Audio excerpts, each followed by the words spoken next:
बात करेंगे, गेल ने एक अच्छा खासा रिजल्ट दिया है। रिजल्ट के साथ साथ गेल के आगे की चर्चा करेंगे कि उसने बीते दिनों या आगे उसने क्या करने की मंशा ठानी है, उसके बारे में बातचीत करेंगे। और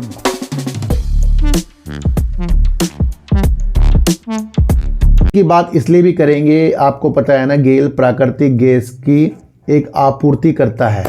भारत सरकार का ये एक एलएनजी के ऊपर आपूर्ति कर रहे हैं। बाहर देशों से ये आयात करके देश के अंदर अपनी एलएनजी टर्मिनलों का विस्तार करके एलएनजी का आपूर्ति करता है। तो ये एक अपने आप में भारत के अंदर स्वच्छ ऊर्जा की एक कंपनी बनती जा रही है, एलएनजी के ऊपर ज़्यादा से ज़्यादा वर्क करके। और कंपनी पेट्रोकेमिकल के ऊपर भी वर्क करती है और अपनी एलएनजी नेटवर्क की स्थितियों को, गैस की नेटवर्क की स्थितियों को भी बढ़ाने के लिए अच्छा खासा वर्क गेल इंडिया करता है। दूसरा, आपको पता ही है, इसने एक बहुत बड़ा, दुनिया का सबसे बड़ा काम भी किया था, जो अमेरिका से लाते हुए इसने शिप टू शिप एलएनजी को भी ट्रांसफ़र किया था। तो वो भी इसके खाते में एक चीज़ें आती है। अब बात करेंगे कि गेल की स्थितियां आपको उसके आगे बढ़ने की नीतियों के साथ देखनी चाहिए, यानी कि कंपनी किस किस चीज़ के लिए वर्क कर रही है। अभी मैंने आपको कहा क्या कि अपने एलएनजी टर्मिनलों का विस्तार कर रही है, अपनी गैस पाइपलाइन नेटवर्क का विस्तार कर रही है, अपनी पेट्रोकेमिकल्स का भी ये कंपनी विस्तार कर रही है। जिस चीज़ में कंपनी वर्क, प्राकृतिक गैस यानी एलएनजी की मांग बढ़ने के साथ साथ जो गेल इंडिया है वो नई पाइपलाइनों का भी निर्माण कर रहा है। तो ये भी आप समझ कर चलना। दूसरी तरफ अगर हम देखें, गेल अपनी पाइपलाइनों का गुवाहाटी तक और अन्य राज्यों तक भी पाइपलाइनों का निर्माण करके, यानी वहाँ तक पहुँचाने का भी एक अपनी लक्ष्य तय कर रहा है, यानी उसकी योजना बना रहा है। तो ये भी आप समझ कर चलना।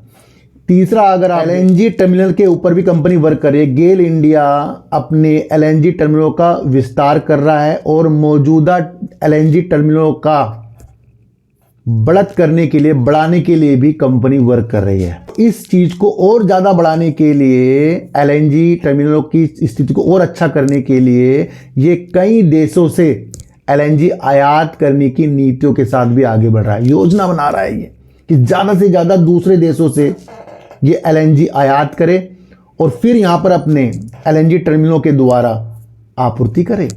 तो कहीं ना कहीं गेल इंडिया जो है एक बेस्ट वर्क करके चल रहा है। दूसरा, अगर हम एक चीज़ देखें, पेट्रोकेमिकल प्लांट का भी कंपनी विस्तार कर रही है। अपने पाटा पेट्रोकेमिकल प्लांट सहित पेट्रोकेमिकल क्षमता का कंपनी विस्तार भी कर रही है। तो यानी कि पेट्रोकेमिकल के बिजनेस में भी कंपनी ज़्यादा से ज़्यादा वर्क करने की स्थिति। गेल इंडिया जो है मध्य प्रदेश के अंदर एक पेट्रोकेमिकल कॉम्प्लेक्स भी निर्माण करने की स्थिति के साथ आगे बढ़ रहा है। ये भी आपको समझकर चलना पड़ेगा। देश के अंदर स्वच्छ ऊर्जा की स्थितियों को ज़्यादा बढ़ाने के लिए सरकार के भी लक्ष्य हैं 2030 तक के, और वो है 500 मिलियन मैट्रिक मानक क्यूबिक मीटर प्रतिदिन के हैं लक्ष्य सरकार के। क्योंकि देश के अंदर एलएनजी की स्थितियां, स्वच्छ ऊर्जा की स्थितियां को बढ़ाने के लिए भी देश के प्रधानमंत्री मिशन की स्थितियों के साथ आगे बढ़ रहे हैं। दूसरा जो है ना, ये जो एलएनजी यूज जो होता है वाहनों के ऊपर भी होता है। देश के अंदर अगर हम देखें, वाहनों के निर्माता अशोक लीलैंड और ब्लू एनर्जी जैसी कंपनियां भारत के अंदर एलएनजी वाहनों का निर्माण भी करती है, और टाटा मोटर्स भी एलएनजी के ऊपर वर्क करती है। दूसरा, अगर आप देखें कि जो पावर प्लांट होते हैं वो भी एलएनजी का यूज़ जो है अपने संयंत्र में करती है बिजली बनाने के लिए। तो कहीं ना कहीं एलएनजी की जो विधि है आगे बढ़ने की स्थितियों के साथ है। देश के अंदर जितनी भी चीज़ें आप नवकरणीय ऊर्जा की तरफ देखते हैं वो एक मिशन के तहत बढ़ रही है। उसके अंदर सारे मिशन देश के प्रधानमंत्री जी के ही हैं, ये आप समझ कर चलना।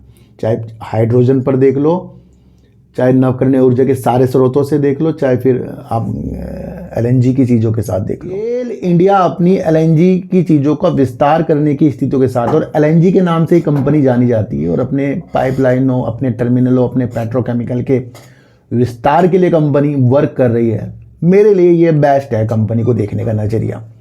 रिजल्ट हर 3 महीने बाद आएंगे, सेल ऊपर नीचे होती जाएंगी, कंपनी काम करती जाएगी और उस पर कितना विस्तार कर रही है वो हमें देखकर चलना पड़ेगा।